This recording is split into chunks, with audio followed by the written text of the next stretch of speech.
Did you know you can subscribe to Fireside Chats, CLS's podcast series interviewing all sorts of interesting people at soundcloud.com/Colin's Last Stand or on podcast services, including iTunes? And did you know that Colin's Last Stand is fan-funded? If you want to support CLS, access cool perks, and show your love for independent content, please consider subscribing at patreon.com/Colin's Last Stand. Thank you for your kindness, generosity, and support. Now, onto the show.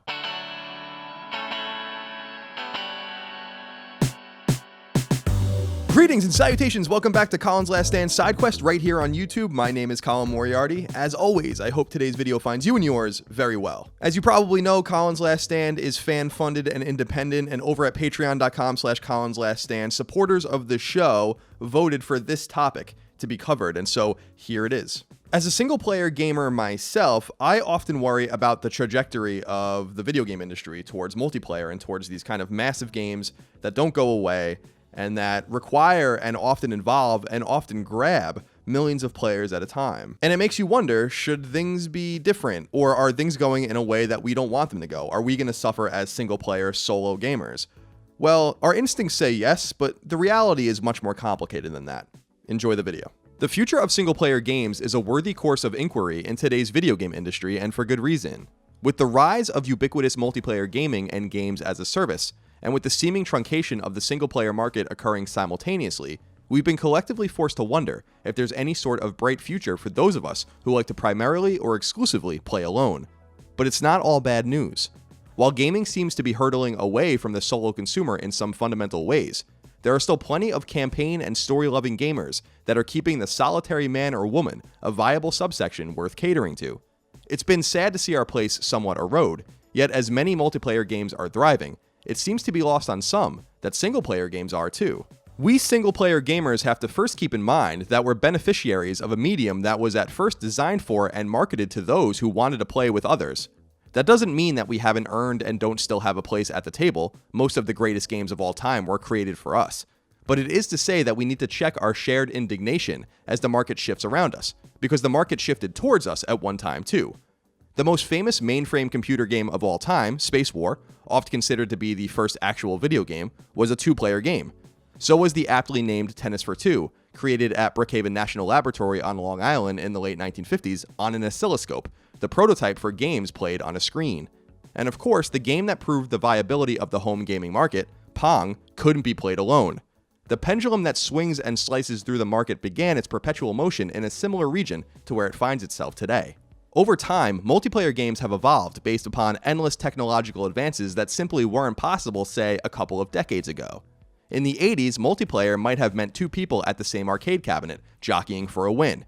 It may have also meant waiting your turn as your neighbor flexed his muscles in Super Mario Bros. By the 90s, multiplayer began to expand a little into the realm of fighting games, into increasingly complex local multiplayer titles like GoldenEye or Mario Party, and obviously with nascent online play. As multiplayer games became easier to execute on and deliver from a creative standpoint, the inevitable happened. Products that focused on the we instead of the you became more commonplace, more important to the market, and ultimately more attractive to publishers. Concurrent to this was the rise of hardware solutions. Dreamcast came with internet connectivity. The original Xbox upped the ante to Ethernet and also gave us Xbox Live. As a result, we're exactly where you may think we'd be. Multiplayer isn't only a feature for some games, it isn't something just being wedged in or something optional to give us replay value. It's the entire package for some games, and the reason other games continue to thrive years after release. No matter what type of gamer you are, this trend is inescapable. For those who have no interest in playing with others, it seems a bit like a tidal wave building ever stronger over many years. Multiplayer games tend to have a stickiness and longevity that single-player games often lack, and with that level of continuous engagement comes many ways to make more and more money. Maps, modes, characters, apparel, and more keep what would otherwise become dull experiences new and shiny, just like DLC expansions, missions, and options have for single-player campaigns. But it's obvious that absurd amounts of money can be made by delving deep into one product instead of focusing on many. At the end of the day, the two sides have cycled into one another. Many gamers are drawn to games they can play with others. Publishers like those games because they have legs, and so here we are. You're not going to have a monetizable and promotional sports league for Skyrim or Fallout 4, but you are going to have that for a game like Overwatch. League of Legends wouldn't be so exciting for millions of players around the world if the best of the best were battling the AI instead of each other. And naturally, the vaunted fighting game community wouldn't be a community at all if the pinnacle of the craft was beating a computer-controlled M. Bison on the hardest difficulty setting, as opposed to another human being sitting with an arcade stick in his lap. We can concede these points, right? As an avid chess player, I'd much rather have an opponent sitting across the table from me than play a witless computer. But in reality, things are a bit more complicated and perhaps even rosier than you may think, at least if you, like me, prefer to play alone, love story, atmosphere, and setting more than vapid voice chat and kill-to-death ratios, and think 100 hours is better spent in the wasteland than with Destiny 2.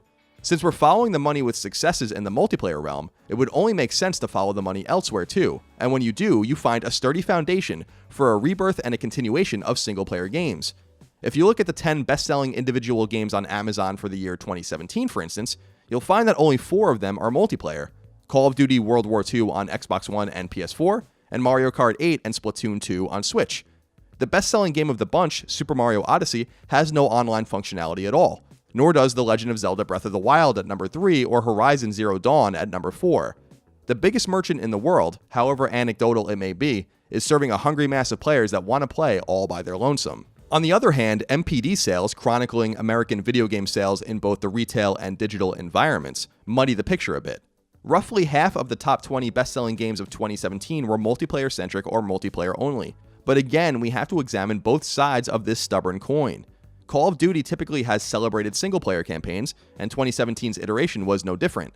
Sports games like NBA 2K18 have robust functionality offline.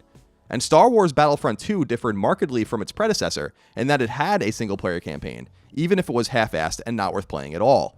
Developers and publishers alike seem to be most interested in having it both ways, and giving everyone what they want. If single-player gaming was truly in decline, and if we were left as utterly voiceless as it sometimes feels, I think Activision would be more than happy to get rid of the campaign in Call of Duty, and EA certainly wouldn't have delivered a Star Wars campaign due to fan feedback. I think what makes these issues seem so very acute is that we're being exposed to high-profile failures that, in turn, we're interpreting as apocalyptic. Electronic Arts is at ground zero for all of this. After all, EA shut down its celebrated studio Visceral Games, along with it what might have been the most anticipated single-player game in development, toting what could be argued is the world's most exciting IP. That must be bad news, right? Especially when taken in conjunction with other studios' closures and game failures. Telltale Games, a studio that made its name creating single-player adventure games, laid off a quarter of its staff late last year. CCP, the Icelandic company responsible for EVE Online and other games in its orbit, largely abandoned its single-player output in the fall of 2017, shuttering 2 studios in the process. Runic Games, creators of beloved adventures in the action RPG genre, is no more. Veteran studio Volition, of Saints Row fame, saw deep layoffs following the launch of its newest game. And most recently, Capcom Vancouver, long toiling away on the Dead Rising franchise, lost 30% of its staff. This paints an inescapably dire picture, especially when you pile these casualties next to the corpses of other studios and hard-working employees that have been cannibalized by an incessantly harsh industry. But again, the pendulum swings both ways, and again, I think this continues to be lost on people. Making a multiplayer game is no slam dunk, because the space, while vibrant in its money-making capabilities and flush with an eager player base, is also exceptionally competitive. And market forces are having a similar, albeit understated, effect on the other side of this argument. Early in 2017, Activision, one of gaming's most profitable entities, laid off significant numbers of people working on Call of Duty, a franchise other publishers would kill to have. Games ranging from Evolve to Battleborn failed to find audiences in the multiplayer space, even though both games were well liked by those who gave them a chance. More recently, industry titan David Jaffe's studio, the Bartlett Jones Supernatural Detective Agency, laid off most of its staff after the collapse of its multiplayer game Drawn to Death. And Bungie's Destiny 2, while undoubtedly profitable and played by millions, is struggling mightily to regain player trust and interest when compared to the original. The multiplayer space isn't immune to catastrophe, it's just that the bloodletting there is happening for an entirely different reason. While it may seem like single-player gaming is struggling to find a viable audience, economic realities are rubber banding hard with publishers and studios who follow dollar signs and player bases to a multiplayer space already inundated with quality games, player bases enamored with 1 or 2 games per year at a time, and no room for error. Unlike single-player games, multiplayer games hinge on continuity. Everyone only has so much time and money after all. In many ways, it's more daring and more dangerous to jump into the multiplayer realm than to simply make less ambitious games for a more predictable single-player market. It's easy to point at the failure of Mass Effect Andromeda, for instance, as more evidence of demise. But flip the coin, and you'll find that BioWare's multiplayer game Anthem, which has been in development for a very long time, is apparently in a great deal of trouble. There's more balance here than you might think. Once we rub the sleep from our eyes and see things as they are, I think the landscape is clearly friendlier to solo gamers than we may think. First parties like Sony have, with their legion of studios, supported single-player-centric games to an incredible degree for the duration of PlayStation 4's lifecycle. And pretty much everything we know about coming from Sony still, from The Last of Us 2, Detroit Become Human, and God of War, to Days Gone, Ghost of Tsushima, and Dreams, are designed around a lone player. And look at what just happened with Nintendo Switch. Mario Kart 8 and Splatoon 2 may have been sales dynamos in their own right, but it's two single-player games, Zelda and Mario, that were the talk of the town, and garnered alongside Sony's Horizon a massive portion of the Game of the Year accolades in 2017. And I mean, just look at Bethesda as a publisher. They may have their forays into multiplayer and MMO spaces, but that's a publisher that has proudly and loudly staked a claim in the campaign space. They make lots of money. All can't possibly be lost, right?